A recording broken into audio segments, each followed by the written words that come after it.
Ocabanda is an ocarina ensemble that I'm a part of. We've been doing music, making music, recording music, playing music since Anime Expo 2017. That was the first event we performed at. Lately, everything has just been completely remote. So, on that note of remote, I am gonna have to record a song soon, within the next couple weeks. So I was just thinking, if I have to record a song soon, why don't I document how I do that to get myself in the mindset to be like, oh yeah, that's not so bad. And then to also give a little bit of a peek behind the curtain, as they say, on how ocarina music is made and how studio recordings can be done at home. So get ready for a wild ride, and we'll go from start to finish on how I record ocarina, and then eventually how it becomes a video. So we'll start by reducing noise in your area, just stuff like sound treatment, just reducing noise, things like that. Then we'll go over microphone technique, followed by how I record the audio, and then what I do with the video afterwards. Let's get started on how to reduce the noise. When you're talking about reducing noise in your area, just think about what causes noise to happen, and think about sources of noise. So if you've ever been in an empty room, you'll know that things echo. Like if it's a hardwood floor, empty walls, empty ceiling, just a square box room, it echoes, and it echoes really obnoxiously. My room, I have a fan right there, and then I have 2 more fans there. That's all to say that my room is warm and I like to keep it cool. But when I'm recording music, you can't have those fans going. The point is, if you're recording music, you want to reduce sources of noise. Turn it off, just like that. Boop. Boop. Then that's one completely legitimate way to reduce the noise. The next thing is, as you can see, my room is not a flat box with like nothing in it. I have furniture, I have a closet with a bunch of clothes in it. In fact, if I want to reduce the noise as much as possible, I would completely open that closet and make that my closet full of clothes just a nice little noise trap. My bed helps to prevent things from echoing. My desk setup right here being like just so like full of stuff and complex and so many cavities and crevices, that reduces how much sound waves can bounce. So the gist is you want to reduce your noise and then reduce the bouncing of sound waves. Like if you have roommates, if you have pets, close your door. I don't close my door all the way because one of my cats actually makes more noise if I close the door because it'll like yell at me to get in. Or if he's in the room, yell at me to get out. And then if you have centralized AC, use that instead of fans because that's typically much quieter. If you have roommates, pets, family, just close that door. To reduce the bouncing of sound waves, like if you have a carpet and or curtains, those are huge. They both trap sound rather than bouncing it because they're fabric and the sound waves get stuck in them. You want things on your walls, you want things in your room like furniture, beds, etc. So like I have a little Captain America shield there, I have a cabinet back there, I got my bed. All of those help to reduce the bouncing of sound waves. So when you're recording the ocarina, the first thing you want to do is minimize the amount of background noise that'll come in, and that comes to how you set up your space, as well as just simply removing sources of noise. The next thing to consider is your microphone technique. With speaking, you want to be 6 to 12 inches away from the microphone. So if you do like a little hang loose sign with your hands, just like put one on your lips and one on the tip of the mic, that's about how far you should be from the microphone. And a similar rule applies with ocarina. However, do be aware that like the volume that comes out of an ocarina varies. Like for example, this bass ocarina, the volume is really low. I can use more or less the exact same settings as I do when I speak. Whereas if I'm on like soprano ocarina, I need to, 1, move the mic a bit farther away because high notes are really carry and they can peak the mic super easily. And I also want to reduce the gain on my mic. So basically, when it comes to actually recording the ocarina, first of all, you want to consider the way the sound comes out of it. So typically, ocarina sound comes out of the back. So on the, this is the hole you blow into. On the back, there's a fipple hole. That's where the sound comes out of. So you want to position the mic actually below you. You also need to consider how a mic takes sound. So for example, the Shure SM7B, it takes it into the tip. Whereas something like the Audio-Technica AT2020, or the Blue Yeti, or the Elgato Wave, or most condenser microphones, they take it to the front, which should be like you're recording like this. But as you can hear, it's much better if I go to the tip like this. So since sound typically comes down out of the ocarina, you want the mic to be a bit lower, and then you want to have the ocarina a bit above it to have a more direct sound entrance. So let me just compare having it to the front, like...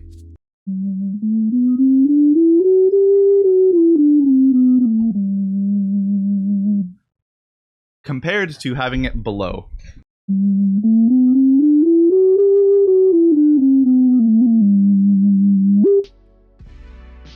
That just goes to show that how you use your mic really matters in the quality of your recordings.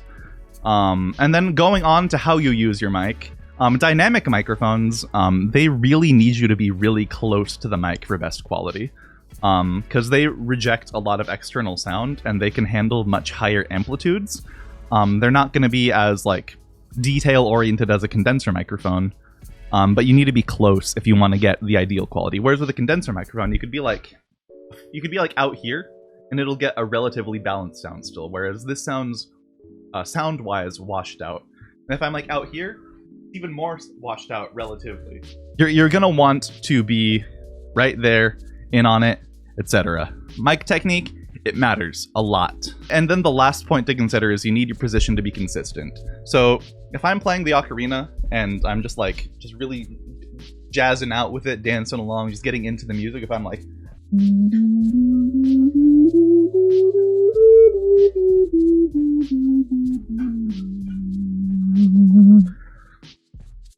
that sucks. I have a compressor running, so it doesn't sound as bad as it actually does, but if you're not consistent with how you use your mic, it won't sound consistent on the other end, especially with a dynamic mic. So honestly, in most cases, I would recommend using a condenser mic when you're recording your ocarina, simply because that is a little bit easier to work with. But the flip side is, with a condenser, you absolutely need to remove all background noise, because condensers are not great at rejecting noise. So basically, if you want to reduce the need to reduce background noise, use a dynamic. And then if you can get rid of your background noise really easily, use a condenser. The next thing to consider is how you actually record your audio. So how do you record? A lot of people, you can just use your phone. Your phone's not going to be great, but if you're just getting your audio and video recorded, you can just set your phone at a distance where you're fully in frame, hit record, and it'll be fine. It's not going to be the best quality, but it's a lot easier to use for the average person if you don't have like a perfectly soundscape setup. But what I use to record sound is a free software called Audacity. Look right here. I have a really quick technique for how I get audio recorded. If I solo this first track, this is actually a click track. The click track is basically a MIDI file that has like the beats. So it's like 1, 2, 3, 4, 1, 2, 3, 4. It has like little clicks for that, and then also has a MIDI of the song. So it's basically just like a computer generated recording of the song over the beats. If you're recording with people remotely, this is absolutely essential, because if you're not on the same beats and you're not on the same notes, you're not going to be in sync. It's really difficult to coordinate that type of thing without something to like anchor everyone together. That's why choirs have conductors. That's why bands have drummers, because you need something to anchor the rhythm. But anyways, what I do when I record is I make a track in addition to the click track. I'm just gonna hit play.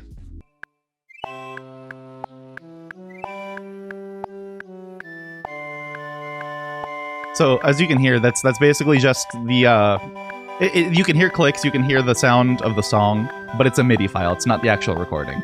So what I do for recording it is I get my sheet music right here. That's the song. I set it up on my desk very nicely, very easy. And then in Audacity, I make a new track. So on the track setting, I click Add New, new stereo track. So then alongside the sheet music, I just hit record. So we'll get to the next part once I make a mistake.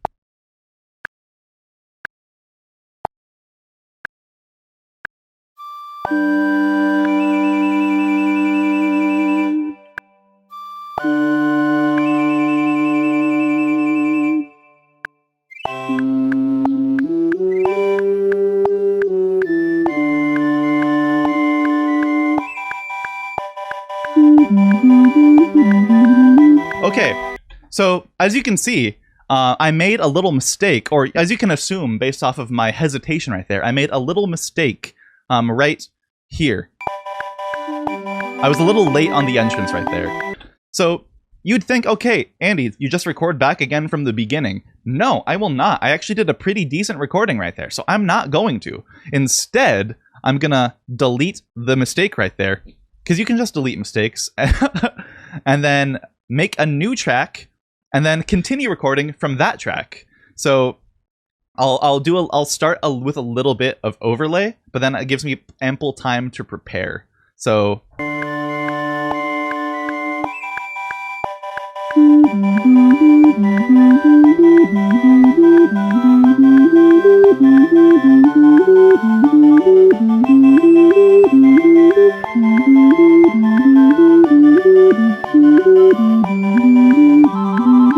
but you get the idea. You go until you make a mistake, and then you can overlap it.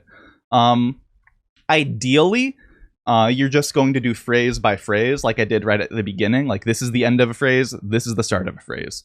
So that makes it really not jarring at all if I just splice together these recordings. However, if I, for example, let me just delete where I'm, oh my god, and goofed up at the page turn. So right here, let me just play that back.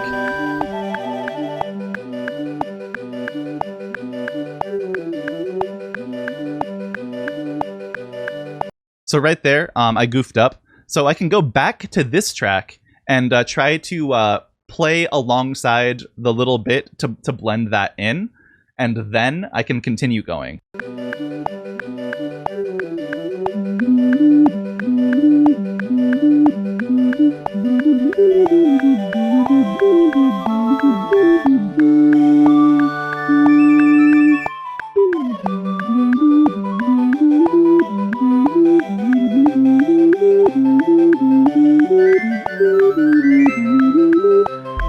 Okay, but as you can see, right here with the blending part, let me just play that back and see if it sounds like one ocarina.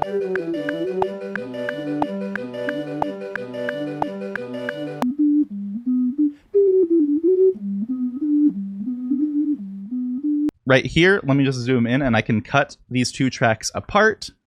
So you can see where the do. So let me just get that. Okay.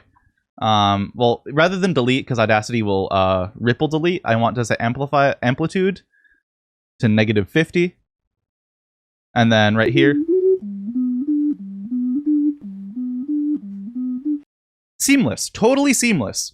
So while you can do mid-phrase edits like that, you ideally will wait for a phrase to end. So I'm going to go and show another phrase ending right here.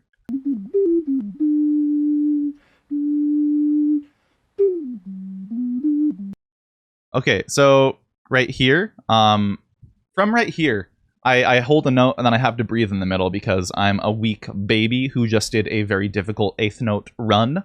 But I was a little late right here. I'm gonna unmute that. So what I can do, I'm gonna lower this volume just a little bit. What I can do right here is, since there's a rest and a new phrase is beginning, I can just from just a little bit earlier, I can blend that in. And I could even like see if I could re-record this note and make it more fluid.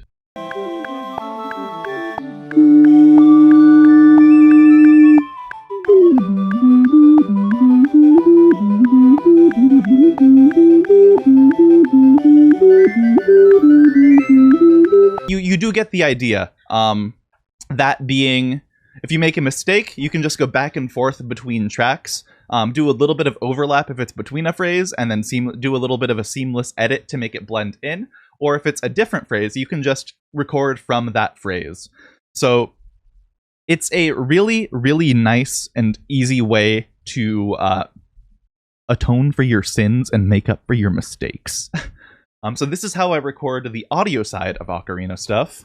When recording things, I have a ton of unnecessary pressure to make it perfect. So doing the splice technique, going from like one track to the other and back and forth to get the best clip possible for each section, that takes so much pressure off of me to be completely perfect, and it lets me be on like my A+ game for like a shorter section, and then I can record shorter sections to have like A+ level playing for the entire song. Whereas if I'm playing it from beginning to end, I might like get exhausted, I might lose focus, so I might go from A+ at the start to like B+ later on, and I might make more mistakes.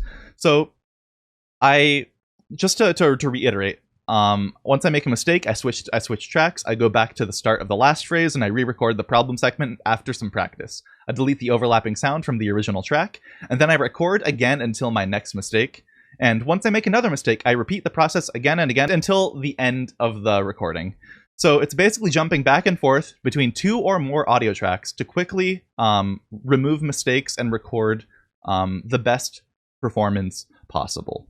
While you can chunk it out and record like one song over multiple sessions, like if I do like, okay, I'm going to do the first half of the song on Thursday and the second half of the song on Friday, you can do that. And if you have a consistent soundscape in your room, you can do that. But the thing is, like day by day, like the way you play the ocarina might be different, the background noise in your room might be different, the atmosphere or whatever might be different. So if you're doing the like chunking recording, you're going to want to do it in one session. You're going to want to like do like all of it, just sit down, get it going. So practice the song, and then when you feel ready to record, just go like, just get into it. So small changes in the soundscape can be jarring, which is why you'd want to do it in one day. And then you don't need to make it perfect. Like you just need to have enough like perfect segments that you can splice together to make a perfect recording. People might call it cheating, but I call this efficiency, and I call this how studio recording is done now. It just really goes to show that recording and live performing are very, very different skills. Live performance requires you to be like adaptable. You need to be able to pay attention to like your other performers. You need to like be very present in the moment. And if you make a mistake, you need to be able to recover from it and keep going immediately. But if you're recording, it's about making the best recording possible. So why should you have to play the song all the way through? Use the technology available to you to splice together the best takes. If there's like a difficult segment, why should I have to record the entire song over and over again just to get that segment perfect when I can just record like the beginning of the phrase of that segment to the end of the phrase of that segment to where there's a gap when it would make sense for me to cut, and then just splice together a different recording in the same session. Going back to the video, what I typically would do to make it as seamless as possible is I would like set my nice camera, my DSLR up on a tripod. I would set it up like right there with a blank background, and then I would use my AirPods right here. I would download or save the my recording plus the click track as one MP3 file, move it to my phone, and listen to it as I record. So basically, I'm going to read the sheet music while I'm recording, I'm going to listen to my phone, and since the audio doesn't matter, it just needs to look right. I record the video separately because I want to do the splicing process for the audio. If I had to record the video and the audio together, I would have to do like one perfect take. So to sync the video, as I mentioned earlier, I get the music on my phone, put one AirPod in my ear, not visible to the camera frame, and then I just play along to the camera. I get a nice like just angle, I get a nice outfit on, all that stuff. Video is far more important to get right in one take because like if you're like splicing 2 different video takes together and there's like no way to get the attention off of that, it's really jarring for music performances at the very least. You can use multiple takes if absolutely necessary, if you can do like some editing magic. Like for example, with Ocabanda, there's 7 of us. If someone has to do 2 takes, you can just zoom in on someone who isn't splitting that particular moment of the song, and then go back to a group view afterward. You don't need to show the differences in takes. But here's my rule of thumb. For video, you must play in sync with your audio, because you need the song to look as good as it sounds, to look as clear as it sounds. And if you make a mistake that no one would visually notice during a live performance when you're recording your video, you can just keep going. I treat the video part like it's a live performance where no matter how many mistakes I get, I just keep going unless it's a gigantic mistake, in which case I stop pretending it's a live performance and I stop, I go back and I re-record. Missing notes here and there is not a huge deal when the audio is already recorded. Just make sure you can visually stay in sync. Like if you're playing a really fast part and your fingers are moving, as long as it's convincing, it's fine. You're not using the audio from the video, so worry about it looking right. Don't worry about it sounding right. Wear a nice outfit, use a nice background. Don't worry about mic technique, just make it look good. Then to get things in sync, I only record like this for Ocabanda tracks, because I don't I don't have the time or motivation to do this for my own pleasure. But the sync part is actually fairly simple. If you manage to make it in one video file, just make sure the beginning and end are in sync, and then hope for the best. Just line up your audio and make sure it's in sync. So I use Adobe Premiere Pro for video editing, and there's a bunch of other software like DaVinci Resolve and Final Cut Pro, or even maybe iMovie, that would be more than good enough for this type of editing. Premiere Pro or Sony Vegas would probably be the most powerful, especially if you're using like a ton of audio tracks or a ton of video tracks. But you get the idea. Just use a video software where you can sync audio and video separately, and you're golden. Also, this is like the result of how I did that. So after I did the splice recording, I just played along to it in a video, and here is the final result of how that went. There's me. Oh, I'm covering Jordan's face. Sorry, Jordan. So as you can see, I wore a nice outfit. I put on a neutral background. And just like listen to my part and watch my hands. It's completely in sync. Because if you're playing along to a click track that you recorded audio to, it's going to be perfectly in sync if you can just play along to it and internalize the rhythm. So then, do we do any zoom-ins? No, we don't do any fancy edits. But this song, I actually managed to do a nice one take on the video side.